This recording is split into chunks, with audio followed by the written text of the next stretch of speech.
Hey, this is Ryan. I wanted to make a quick video. I had a strange dream last night about this guy was talking to me, and he said that I was his kid's hero, and I shouldn't be talking negative.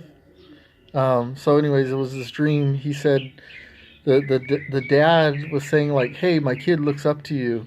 And he looks up to you and he thinks you're like the greatest and everything. He watches all your shows and all this stuff, and apparently I was like kind of famous, or I was kind of known or something.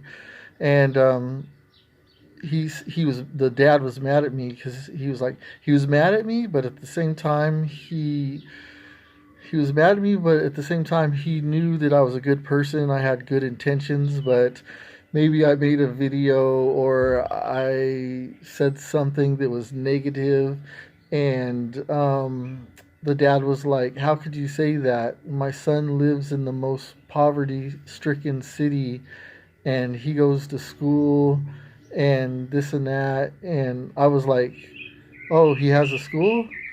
And then I was like, "Hey, well, I'm sorry. Like, sometimes we all get tired, and I apologize for saying that. It's just that we all get tired at some point." And he's like, "Well, my son looks up to you." And um, and it was weird because I started thinking when I woke up. I was thinking like, what would I say? Like, what would I say to kids out there? And I was like, for kids out there, I would say anything you anything you go put your mind to, you can do it. Anything you put your mind to, you could achieve. Of course, I would tell a kid that. Like, I would definitely tell them like, anything you put your mind to, you could do it. And it's kind of funny because we say that, and it's a nice thing to say, and kids really take that to heart. But in the real world, like when you grow up and everything, sometimes things don't work out for you, and it's like you don't have all the answers, and you like to tell yourself like, anything I put my mind to, I could do it. um and it's true, but it's kind of like number one, what do you want, and number two, how bad do you want it? And along your way of putting your mind to something to try to achieve it, along your way you might find other things that kind of, you thought you wanted this, and then all of a sudden you want this over here, and you started going in that direction. Or you tried and you kept failing, and you tried and kept failing, and things weren't working out, so you found another alternate way of doing things that works for you. And um, but the thing of it is that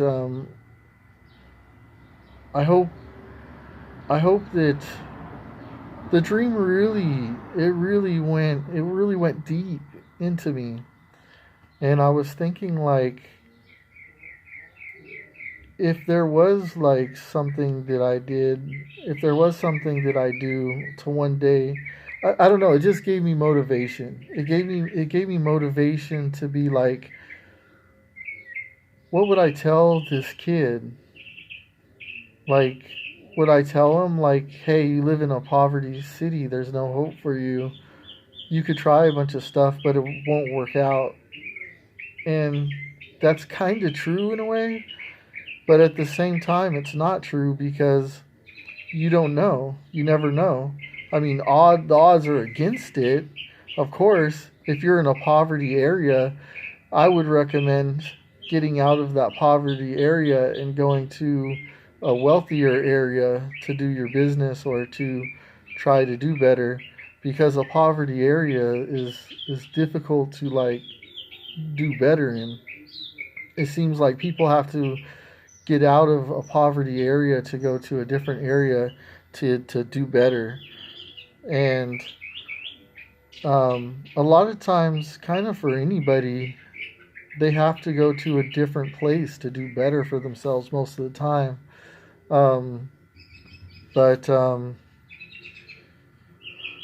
even Jesus said something like, a prophet isn't wanted in his own town. Like, Jesus wasn't able to, he wasn't able to do many miracles. He wasn't able to do much in his own hometown because that's the way it is. People just know him as that little kid growing, they knew him as Jesus, the carpenter, like, so they didn't believe because they didn't want to believe in him because they were like, oh, he's just the carpenter Jesus that thinks he's the Messiah, but when he went out into the world in other towns and stuff, people were accepting because they didn't know who he was. And then he's like, I'm the Messiah, I'm this and I'm that and this and that, da da da.